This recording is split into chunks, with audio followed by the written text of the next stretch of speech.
Bonjour Thomas, bienvenue chez nous entrepreneurs. Bonjour Jessica, merci Alors pour dites-nous, l'invitation. avec plaisir, dites-nous qu'est-ce que vous faites et depuis combien de temps vous faites ça? Eh bien, je suis gérant de l'agence Tija. C'est une agence immobilière spécialisée en immobilier commercial, en immobilier d'entreprise. On fait aussi de la gestion locative. Alors moi, j'ai connu ce métier en 2009. C'était dans le cadre d'une alternance, un BTS profession immobilière que j'ai réalisé sur Angers. J'ai eu la chance de rencontrer un patron mentor qui m'a appris un peu les ficelles du métier, sur tous les aspects techniques, juridiques. Et puis après, en 2015, je suis venu donc sur Bordeaux. L'idée, c'était de trouver un plus grand terrain de jeu.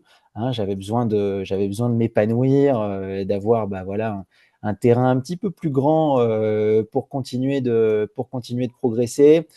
C'est là que j'ai appris vraiment à faire du business, hein, mettre toute la technique que j'avais pu apprendre dans le passé au service justement voilà, du business, de trouver la rentabilité bah, d'abord personnellement, hein, puisque j'étais salarié à l'époque, au service de mon employeur.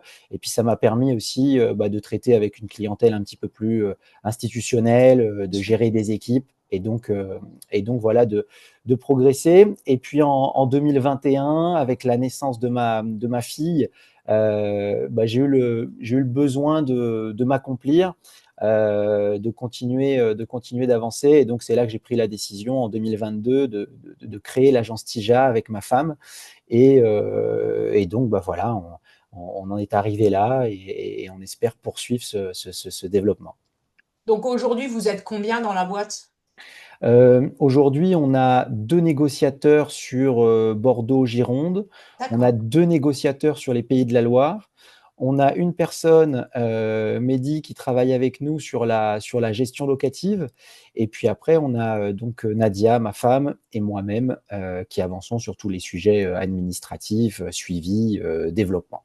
Hein. D'accord, Et super. puis, et puis aussi, j'oubliais le petit dernier parce que bah, j'ai toujours pas mal d'idées de développement.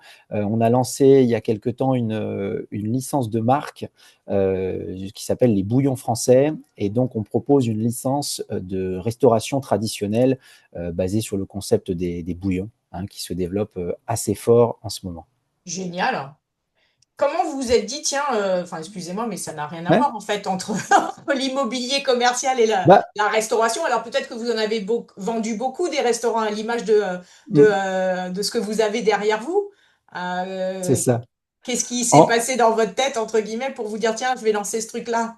En fait, c'est le cheminement un petit peu logique de toute mon expérience. Comme je le disais tout à l'heure, ça fait depuis 16 ans que je suis dans l'immobilier commercial. Moi, Ouais, j'ai tout de suite commencé sur la session de fonds de commerce, qui est l'une des sessions les plus techniques oui, en immobilier commercial. ouais. Et quasiment, allez, 70-80% de notre clientèle, surtout actuellement, c'est de la restauration. Hein, on a pas mal de Ok, secteurs d'activité qui sont en difficulté. Et donc, c'est ok. vrai que 80% de notre business, quasiment, en tout cas, je parle hors transactions investisseurs, c'est sur de la restauration. Et donc, bah, j'ai traîné, j'ai tourné dans ce milieu de la restauration bah, depuis 15-16 ans. J'ai accompagné des créateurs, des enseignes nationales sur leur développement. Et donc voilà, c'est avec cette expérience où je me suis dit, tiens, là, il y a peut-être quelque chose à faire. J'ai un ami à moi, restaurateur, qui a ouvert une dizaine de restaurants sur les Pays de la Loire. Et donc, bah voilà, l'idée s'est faite un peu naturellement de se dire, ben, on s'associe, tu proposes dans tes restaurants quelque chose qui est sympa, notamment la création d'un bouillon. Et là, l'idée, c'est de se dire, ben, on va pouvoir le proposer à d'autres restaurateurs parce que c'est un concept qui a le vent en poupe. C'est un concept bah, sur lequel on a mis quand même pas mal d'amour et de passion. Et on l'a proposé pour l'instant avec réussite à un premier licencié là sur Bordeaux, qui détenait en fait un restaurant historique bordelais qui était la Bah oui, brasserie de l'Orléans. la brasserie L'Orléans, c'est quelque C'est chose qui ça. était, tout le monde connaissait sur Bordeaux, hein, C'est donc. ça, exactement. Et le monde de la brasserie est un peu en difficulté avec des tickets moyens élevés et des bourses qui ne peuvent pas suivre, hein. Mm. Donc, le ticket moyen reste toujours le même, mais le nombre de clients, petit à petit, baisse. Mm. Donc, on s'est dit, qu'est-ce qu'on peut apporter à cette problématique-là? Et c'est comme ça qu'on s'est dit, tiens, tu as monté le bouillon sur Angers, tu as tous les process, toutes Ok, les fiches techniques, tout est d'accord. prêt. C'est le moment d'essayer Ok. de mettre en place la licence pour développer ça. Donc, on l'a réussi sur Bordeaux et puis là, on va en ouvrir d'autres sur le bassin et sur d'autres villes françaises là, dans les mois qui viennent. Donc vous êtes en parallèle sur ces deux projets, aussi bien Ouais, Tija que la restauration. exactement. Ok. Je ne lâche pas Tija, hein, mais par contre, on avance aussi Ok. sur ce projet de licence de marque. Ça me fait du bien de voir autre chose aussi, hein. Oui, Voilà, j'aime bien ouais, je apprendre. comprends ça. Donc non, non, c'est plutôt que du positif. Ouais, c'est top. Alors moi, ce qui m'intéresse particulièrement avec votre parcours, c'est votre vie de chef d'entreprise. Parce que Hmm. je trouve que vous avez un parcours qui est passionnant, comment vous rebondissez. Et selon vous, quel est votre plus grand apprentissage depuis que vous êtes chef d'entreprise? Hmm. En fait, le plus grand apprentissage, je l'ai fait surtout avant d'être chef d'entreprise. C'est-à-dire que j'ai pu voir au travers de toutes mes expériences ce qu'il fallait faire, ce qu'il fallait ne pas faire. Ok, Et en fait, je me suis rendu compte que à partir du moment où on est en capacité de mettre les équipes un petit peu au centre du projet, de valoriser l'humain plus que la société, et ben en fait, on y arrive, hein. C'est-à-dire que moi, j'ai tendance à dire, et ça, je l'ai connu depuis le départ lorsque j'ai fait mes classes dans un centre de formation au football. C'est-à-dire qu'en fait, on peut avoir les meilleurs joueurs, mais si on n'a pas la meilleure équipe, si on n'a pas la bonne mentalité, on ne va pas pouvoir aller chercher des résultats. Donc, en fait, euh, tous ces aspects-là, on va dire, de mon métier d'entrepreneur, et en tout cas pour moi, la chose la plus importante, je l'ai appris avant, et je me suis dit, là, je pense que ça y est, j'ai compris ce qu'il fallait faire avec les équipes, je génial. suis prêt maintenant pour m'épanouir, pour devenir entrepreneur, et surtout pour ne pas reproduire ces mêmes erreurs que j'ai pu voir malheureusement un peu trop souvent. C'est hyper intéressant ce que vous dites et j'aimais bien dans votre parcours l'histoire de voilà, j'ai commencé en alternance, j'ai eu un mentor euh, Mm, et en fait on se rend, enfin avec ce que vous venez de dire, on se rend compte effectivement de votre capacité quelque part à observer, à comprendre comment ça peut fonctionner et puis à vous réapproprier le modèle. c'est Et ça. ça, bravo, hein, parce que en plus mener vos deux projets en parallèle, ben forcément faut être entouré parce que Mm, sinon on n'y arrive pas tout seul, hein, ça mm, mm, c'est mm. Non, non, et, c'est clair. dans les échanges qu'on a eus, moi, la chose aussi qui me touche, c'est le rôle de votre femme dans votre réussite et comment vous le dites de manière Ah, mais ça, très amoureuse et très mignon. ouais. Et c'est juste magique. Moi, j'accompagne aussi beaucoup de couples dans mes sessions de coaching. Et c'est vrai que quand je vois voilà, des réussites d'associés et de couples, c'est magique, quoi. Donc, Ouais, non, non, c'est c'est vrai clair. que... Ouais, C'est elle qui m'a pas poussé parce que je l'aurais fait quoi qu'il en soit, mais en tout cas, c'est elle qui m'a permis qu'on puisse faire les choses plus fort, plus vite, ouais. hein. Donc ça, c'est Ah, non, sûr. c'est super. Et puis ça fait toujours du bien aussi d'avoir un regard Oui, oui. féminin, hein, sur des choses que l'on peut avoir envie de faire ou sur des choses que l'on fait. Donc, non, non, franchement, Ah, ouais. je pense que ça a Bravo. été le maillon qu'il me manquait depuis toutes ces années. Ah, c'est super, bravo. Qu'est-ce qui vous inspire le plus aujourd'hui? Euh, alors, ça va plutôt être, ce qui m'inspire le plus, ça va plutôt être, encore une fois, on parlait d'humains tout à l'heure, ça va plus Ouais, être des humains, des hommes, des femmes qui m'entourent. C'est vrai que j'ai la chance d'avoir des amis autour de moi qui ont eu des trajectoires de vie plus ou moins différentes, ok. hein. Pour la plupart de mes amis, on vient tous du même milieu, c'est-à-dire on vient d'un milieu populaire. Rien ne nous a été donné, hein. Tout ce qu'on va chercher, tout ce qu'on doit aller chercher, on est allé le chercher par nous-mêmes, hein. Et en fait, on a des trajectoires de vie. Certains sont partis avec 5 000 euros. Ils ont réussi à monter des business qui valent maintenant plusieurs millions d'euros. J'en ai d'autres qui ont gagné des centaines de milliers d'euros et qui se retrouvent maintenant en difficulté parce que on peut le voir hein, autour de nous. La vie, bien sûr. elle est pas toujours facile. Mais comment est-ce qu'on se relève de ça? Parce que quand tu es parti de rien, que tu n'avais rien à perdre, que tu arrives tout en haut, c'est bien, c'est facile, mais quand tu es tout en haut et que tu dois repartir de plus bas, et ben là, psychologiquement, c'est très, très compliqué. Donc, moi, c'est un peu tout ça qui m'inspire, c'est que je me dis, D'accord. on peut partir d'un point zéro et arriver là-haut, c'est possible, hein, faut pas se mettre de barrière. Et puis après, quand tu es en haut, tu peux redescendre en bas, mais l'objectif, c'est de rien lâcher. Et donc, c'est un petit peu ça voilà, qui m'inspire et je m'inspire de tous mes amis parce que s'inspirer, j'écoute aussi beaucoup de podcasts, beaucoup de Mm, vidéos, etc. mm, mm. Les gens, ils nous disent un peu ce qu'ils ont envie de nous raconter, mais Oui, bon, moi, mes amis, je sais que c'est leur vraie vie et je sais ce qui se cache derrière tout ça. Donc voilà, c'est un peu ça qui m'inspire, être capable de créer, de s'élever, de réussir, pourquoi pas de transmettre aussi.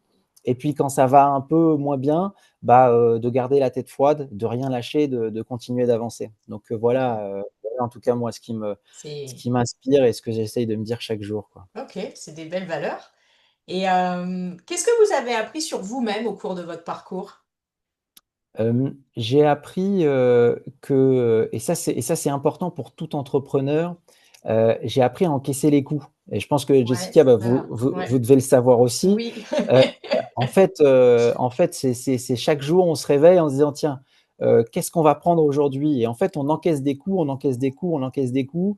Et c'est aussi ce que je dis à mes équipes hein, chez Tija, sur les négociateurs, c'est en fait ta réussite sera ta capacité à encaisser les coups, à se relever. Et à te Et, relever. Oui, tout à fait. et c'est ça l'objectif, parce Ouais. que si on prend des coups, mais que derrière, on est un peu moribond, qu'on a du mal à se relever, qu'on a du mal à sortir un peu de cette négativité, en fait, on ne pourra pas y arriver, on ne va pas Non, on pouvoir s'en sort pas.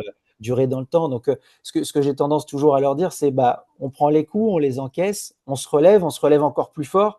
Et puis comme ça, petit à petit, les coups, normalement, ils devraient faire un petit peu moins mal. Moins mal. Donc en fait, c'est ça la capacité, je trouve, que j'ai réussi à acquérir, parce qu'en fait, avant de les recevoir, tous ces coups, on ne sait pas qu'on est en Non. capacité Ouais. de recevoir tout ça. Donc je dirais que c'est ça. Et puis il y a aussi un autre aspect, c'est la capacité à abattre une quantité de travail importante. Hein, tout à l'heure, on parlait Tija, les bouillons, Ouais. etc. Comment Ouais. on fait pour tout ça? En fait, il faut avoir cette capacité à abattre un travail important. Et puis, donc, je pense que c'est en tout cas ce que je suis en capacité de faire. Est-ce que Mais le faut, travail n'est pas une conséquence un peu de votre vision? Enfin, moi, je vous sens quand même passionné, je vous sens motivé, oui, mais, je sens que mais vous avez votre plan à 5, 10 ans avec ce que vous avez ah, envie de monter. Et c'est donc, en fait, le exactement travail ça. vient naturellement parce que quand on est Ouais. passionné, en fait, déjà, on ne travaille pas, en On fait. travaille pas, on Voilà. travaille pas. Exactement. Et c'est aussi pour ça que je suis devenu entrepreneur, c'est qu'à un moment donné, dans ma vie de salarié, alors il en faut hein, des salariés et j'ai aucun Eh oui, souci oui, avec oui, le non, fait mais bien sûr, de hein. On n'est pas s'épanouir hein, tous en faits tant pour être que chef d'entreprise, on n'est exact. pas tous faits pour être salarié, et heureusement. Exactement, Et non, ça c'est sûr. ah ouais, Mais en fait, c'est ce que je disais tout à l'heure, j'ai eu besoin de m'accomplir parce que je ne me retrouvais pas à faire des choses enfin surtout, je me retrouvais à faire des choses que j'avais pas forcément envie de faire. ah ok, Et quand on a un patron au-dessus de soi qui nous dit, tiens, il faut que tu appelles un tel, il faut que tu fasses ci, il faut que tu fasses ça, et ben c'était des petites choses ouais. où je me disais, ah, j'ai pas envie, j'ai pas Mm. envie. Et ça m'intéresse pas en fait de faire des choses que j'ai pas envie. Ouais. Et donc c'est pour ça que je me suis lancé dans l'entrepreneuriat. C'est maintenant, je peux quasiment le dire, je ne fais que des choses que j'ai envie. Et quand on fait des choses qu'on a envie, forcément, c'est pas du travail, ça passe vite. Oui. On se dit pas, ah, tiens, j'ai passé tant d'heures, de machin, de trucs. Non, c'est pas grave, on le fait, on est bien, on est content et on kiffe, quoi. Ouais, et puis moi je crois beaucoup à la maxime, on est bon dans ce qu'on aime faire. Donc Mmh, plutôt se concentrer mmh, sur ce qu'on aime faire, parce que ouais, forcément on va le faire beaucoup mieux que tout le monde. Et puis exactement. surtout déléguer tout ce qu'on n'aime pas faire, parce C'est que ça, là, forcément il y aura toujours des gens qui aimeront le faire. Et puis surtout, exactement. chacun son Ouais, cœur c'est de ça. métier. Et c'est être ça. au bon endroit au bon moment, c'est vraiment la chose aussi qui, voilà, qui permet de s'attirer cette passion. Ouais, Alors complètement. justement, en parlant d'avenir, à quoi ressemble l'avenir? Quelles sont les prochaines étapes, les prochains défis que vous allez devoir relever? Mmh.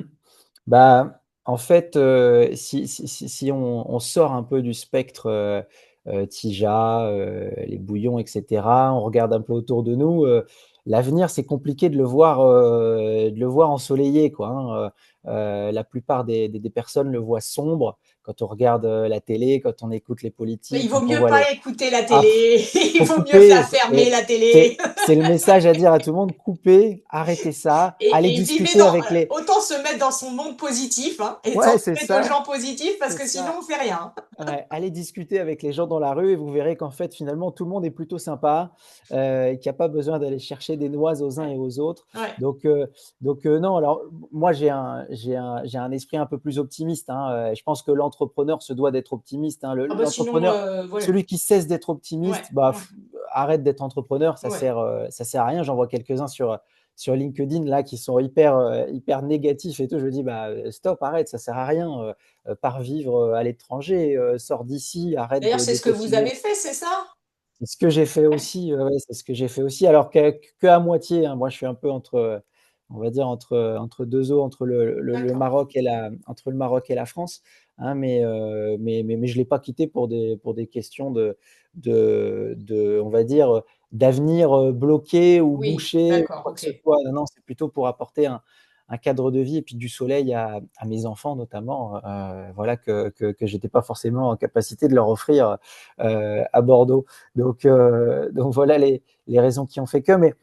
Mais du coup, oui, moi j'ai plutôt une mentalité optimiste. Et Ouais, en fait, je pense que dans des périodes où tout le monde broie du noir, ben, moi je vois ça comme un marché d'opportunités, je suis hein. complètement d'accord avec vous. Et c'est un marché Complètement d'accord avec vous. d'opportunités. Nous, ce qu'on fait sur les bouillons, sur de la restauration, bah, c'est qu'à un moment donné, bah, on apporte une offre qui répond aux demandes. Et c'est une opportunité. Alors effectivement, il y a 8 restaurateurs sur 10 qui s'en sortent pas. Et ben, le concept qu'on est en train de créer, les restaurateurs s'en sortent, fonctionnent bien. Et chez Tija, c'est un petit peu la même chose. C'est-à-dire que, on a, alors malheureusement, c'est des deals qui sont, un peu moins happy, que ce qu'on avait l'habitude de faire, il y a quelques années, auparavant. Mais par contre, c'est un marché d'opportunités. Il y a Ouais, des transactions, il y a des deals, le prix, des affaires, des fonds de commerce, des murs et cetera n'a jamais été aussi bas. Donc forcément, il y a des opportunités à aller chercher, à aller saisir. Et puis après, c'est sûr, hein, faut couper les télés, il faut arrêter d'écouter ce qui se ouais, passe ouais, à droite, à gauche, et puis ouais, il faut avancer. ouais, ouais. Mais on sent quand même que, enfin voilà, Tija, vous avez de la motivation, il y a plein de choses à faire. Sur les Oh bouillons, oui, vous en êtes qu'au début, donc oh là oui, aussi, on c'est sent ça. qu'il y a, il y a plein de choses à développer, donc c'est Ouais, bien. complètement. Ouais, ouais, mais c'est top. Alors, qu'est-ce que vous diriez à une personne qui envisage de se lancer dans les affaires? Ça serait quoi votre Bah, premier conseil? ouais, je pense que ça sera le même que vous, Jessica, ça va être fonce. En fait, ne perds pas Oui, de temps, fonce. Hein, oui, on va essayer de trouver des raisons, enfin, des raisons pour le faire plutôt oui, que des raisons pour ne pas faire. mm, Parce que si on écoute son oncle, sa tante, la voisine de palier, ils ont 50 000 raisons pour ne pas ah le oui, sûr, faire. c'est Mais clair. il y a ci, mais il y a ça, mais il y a machin, mais il y a truc. Donc non, à partir du moment où on a l'envie de le faire, ben, il faut le faire. Oui, C'est ce que je m'étais dit quand j'ai créé Tija, c'est que j'avais une situation qui était plutôt agréable, mon salaire qui tombait, les équipes en place, etc. Bon, certains se disent, mais qu'est-ce que tu vas t'emmerder, excusez-moi du terme, à créer ta société, l'URSSAF, les comptables, les machins, les trucs, etc. Mais en fait, moi, je trouve, et c'est la réponse que je leur donnais, c'est que je trouvais que c'était plus risqué de ne pas faire ce que j'avais envie de faire. Parce qu'en fait, si je ne le fais pas, bah, j'ai aucune chance d'y arriver. Alors que si j'essaye, eh ben, au moins, j'aurais pas de regrets et puis je me serais permis bah, de réussir, quoi, tout simplement. ouais, ouais. Et puis bon. Et puis on n'a qu'une vie en fait, hein. Donc Mais ce exactement. serait dommage Non, de, mais on n'a qu'une vie. de vivre Et la vie de puis, quelqu'un d'autre et puis avec des demain, rêves de quelqu'un d'autre, hein. mais c'est ça. Et puis demain, on réussit. Et puis, en fait, on se donne une chance de réussir. Chose que si on n'y va pas, ben, on risque Oui. pas de se la donner, hein. Et puis c'est l'excitation de vivre sa propre vie, son propre projet. Ah oui, ça c'est Et sûr. ça, y a rien. Enfin, Il y on a, achète notre liberté, hein, ça on le sait, mais hein. c'est ça, la Ouais, phrase ouais, de Tija, c'est on écrit nos histoires, hein, ouais, donc on est là pour écrire une ouais, histoire, quoi. Et, ouais, ouais, c'est ouais, ça qui est sympa aussi. ouais, ouais. Est-ce que si vous deviez recommencer votre entreprise, est-ce qu'il y a quelque chose que vous feriez différemment? Non, Rien? non, rien Génial. du tout. Non, non, Ok. je regrette rien. Bah, ce que vous disiez tout à l'heure, c'est exactement ça, c'est que j'ai un plan à 5 ans que je remets à jour chaque année pour toujours Génial. avoir mes 5 ans d'avance. Ouais, ouais. Et, en fait, pour l'instant, on est bien sur les temps de passage. Donc pour moi, c'est parfait. Donc non, j'aurais pas fait les choses différemment. D'ailleurs, pour les entrepreneurs qui nous écoutent, c'est quelque chose à faire, ça, de se dire, je me fais un plan sur les 5 prochaines années. Et puis sur certaines boîtes, parce que j'ai des amis qui créent des boîtes pour les revendre aussi. Ça, Ouais, bien sûr. c'est aussi important d'en parler. Et ben, le fait de se mettre ces prévisions à 5 ans, ça permet aussi de vous dire, de vous fixer vos limites. Parce qu'en fait, si vous ne vous fixez pas vos limites, bah, la société, elle va grandir, elle va grandir, elle va grandir, elle va grandir. Et puis à un moment donné, bah, vous serez peut-être plus la bonne personne pour continuer de faire grandir cette C'est société. ça. Et puis c'est là où le soufflet va pouvoir retomber. Et puis au final, bah, vous auriez pu transmettre, faire une sorte de petit de cash out pour récupérer bah, toute l'énergie que vous avez pu mettre toutes ces années pour construire bah, cette belle histoire. Et puis au final, bah, vous n'allez pas en bénéficier. Donc moi, je me mets toujours voilà, des objectifs. Et puis après, une fois qu'on atteint ces objectifs, bah, faut pas être trop gourmand. Et puis il faut savoir se dire à un moment donné, bah, ça y est, stop, j'ai fait ça. Aller chercher plus loin ou mieux ou machin, etc. Je serai pas en capacité de le faire. Et ben, il faut être capable de dire, hop, on referme cette page, on va en tourner une autre, on va en écrire d'autres, et puis savoir sortir par la grande porte. Donc ça, c'est quand même important. Ouais, c'est beau. En tout cas, alors, où est-ce qu'on peut vous retrouver? Vous avez un site internet pour chacune de vos sociétés, si on veut en Ouais, savoir plus sur chacun de vos concepts. ouais. Qu'est-ce qui est le plus simple? On a un site internet www.tija.fr. C'est un site vitrine. Il va falloir qu'on le mette à jour dans les mois qui viennent parce que bah, mine de rien, le temps passe et il commence à dater un petit peu. Après, on est très actif sur LinkedIn. Hein, donc, D'accord. on a la fiche groupe Tija. Ouais. On a nos négociateurs aussi qui communiquent individuellement aussi bah, sur nos réalisations, sur ce Ok. qu'on fait. Et puis, on est aussi sur Instagram. Hein, Ok. Super. Donc, on a on un vous compte, retrouve bien actif sur les exactement, réseaux sociaux. absolument. Merci Thomas pour cet échange. Merci d'avoir Bah, partagé vos clés de succès. Bravo pour tout ce que merci. vous mettez en place. Hâte de voir le développement des bouillons. Donc, ça me donne Ah, envie d'aller, d'y ah, aller, de venir voir ce que vous faites. Et en tout cas, je vous souhaite une très très belle continuation dans tous vos projets. merci Merci. beaucoup, Jessica. Merci pour Au l'invitation. revoir. À À bientôt. bientôt. Au revoir.